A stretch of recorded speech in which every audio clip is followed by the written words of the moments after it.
क्या आप भी अपने लिए सेल्स पिच तैयार कर रहे हैं कि क्लाइंट के आगे सेल्स पिच देनी है, इन्वेस्टर्स के आगे सेल्स पिच देनी है, समझ नहीं आ रहा कहाँ से शुरू करूँ, क्या बोलूँ, क्या लिखूँ, क्या प्रेजेंट करूँ, बहुत ही ज़्यादा कन्फ्यूजन हो रहा है। तो ये वीडियो आपके लिए है। आज मैं आपको बताने जा रहा हूँ एक ऐसा दमदार सेल्स इंडस्ट्री का रूल जो आपको इन्वेस्टर लेने में या अपने क्लाइंट को एक्वायर करने में बहुत ज़्यादा हेल्प करेगा। दोस्तों, इस रूल का नाम है 10-20-30 रूल। ये सुपर रूल गाय कावासाकी लेकर आए थे जो सिलिकॉन वैली वेंचर कैपिटलिस्ट हैं। तो मनी फंडास लेकर आ गया है आपके पास एक और नया फंडा जो सेल्स से रिलेटेड है और आपको बना देगा सुपर सेल्स पर्सन। तो पहला रूल बोलता है कि सिर्फ 10 स्लाइड होने चाहिए आपकी प्रेजेंटेशन में। दोस्तों, ज़्यादा स्लाइड्स मतलब ज़्यादा इन्फॉर्मेशन कंज्यूम करना बोर भी होता है और साथ के साथ लोग उसको स्किप कर देते हैं। इसलिए जितनी कम स्लाइड्स और उन कम स्लाइड्स के अंदर इफ़ेक्टिव इन्फॉर्मेशन होगी, पॉइंट टू पॉइंट आप बात करोगे, उतना ही बेहतर तरीके से आप अपनी बात को सामने वाले तक पहुंचा पाओगे। आपको सिर्फ वही बातें कवर करनी हैं जो सबसे ज़्यादा इम्पॉर्टेंट हैं, जैसे problem statement, solution, market size, business model, competition, team, financials और टाइमलाइंस। तो हमेशा याद रखें, less is more. Second rule is 20 minutes. आपको अपनी सेल्स पिच 20 मिनट के अंदर ही खत्म करनी है, क्योंकि अटेंशन स्पैम सबका कम होता है और ज़्यादा टाइम लेने से लोग आपकी बात पर फोकस नहीं करेंगे। अगर आपके पास ज़्यादा टाइम है तो उसे Q&A के लिए बचा के रखें या फिर डेमो के लिए। तीसरा रूल है 30 पॉइंट फॉन्ट। ये फॉन्ट साइज मिनिमम होना चाहिए आपके टेक्स्ट के लिए, क्योंकि आप चाहते हैं कि आपके स्लाइड्स क्लियर और रीडेबल हों, स्पेशली अगर आपके ऑडियंस दूर बैठे हैं। और अगर आप इतने बड़े फॉन्ट में लिखने में स्ट्रगल कर रहे हैं तो शायद आप ज़्यादा ही लिख रहे हैं।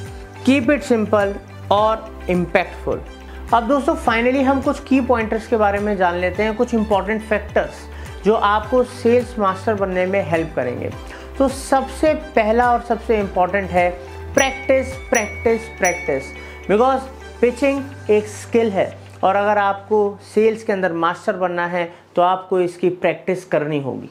सेकंड है नो योर ऑडियंस। आपको अपने कस्टमर्स या प्रॉस्पेक्ट्स के पेन पॉइंट्स या उनकी नीड्स के बारे में एग्जैक्टली पता होना चाहिए। Third, be confident and be passionate. दोस्तों, अगर आपका सेल्स के प्रति पैशन नहीं है तो कोई आपको आगे नहीं लेके जा सकता और आपका कॉन्फिडेंस ही आपको आगे बढ़ने और एक पॉजिटिव सेल्समैन बनने में मदद करता है। Fourth, stories. दोस्तों, कहानी गढ़ो अपने प्रोडक्ट के चारों तरफ, क्योंकि वो आपके प्रोडक्ट को, आपके कस्टमर को समझने में आसान बनाती है, उसको याद रखने में आसान बनाती है, इमोशनली कनेक्ट करने में ईजी करती है। Fifth, last but not the least, handle objection gracefully. दोस्तों, अगर आप सेल्स करते हैं तो वहाँ पर सवाल उठेंगे, उनको आपको नेगेटिव नहीं लेना, उनको आपको ग्रेसफुली लेना है, कस्टमर को समझना है, उसको अच्छे से सुनना है, उसकी बात का जवाब देना है, उसको सॉल्यूशंस बताने हैं, क्योंकि हर एक सेल्स पिच या हर करीबी सेल्स कन्वर्ट नहीं होती। तो आपको हमेशा पेशेंस रखना है, अपने एफर्ट्स डालने हैं। यही सारी जो बातें हैं, ये चाबी है आपके as a sales person successful career बनाने की। तो दोस्तों, ये था हमारा 10-20-30 रूल।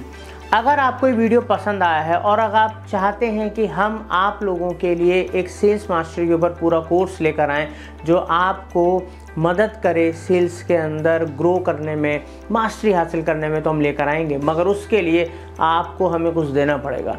एक कमेंट, एक शेयर, लाइक और चैनल को सब्सक्राइब। दोस्तों, इससे हमारी टीम का, हमारा मोटिवेशन बढ़ता है और ऐसे अमेजिंग कंटेंट जो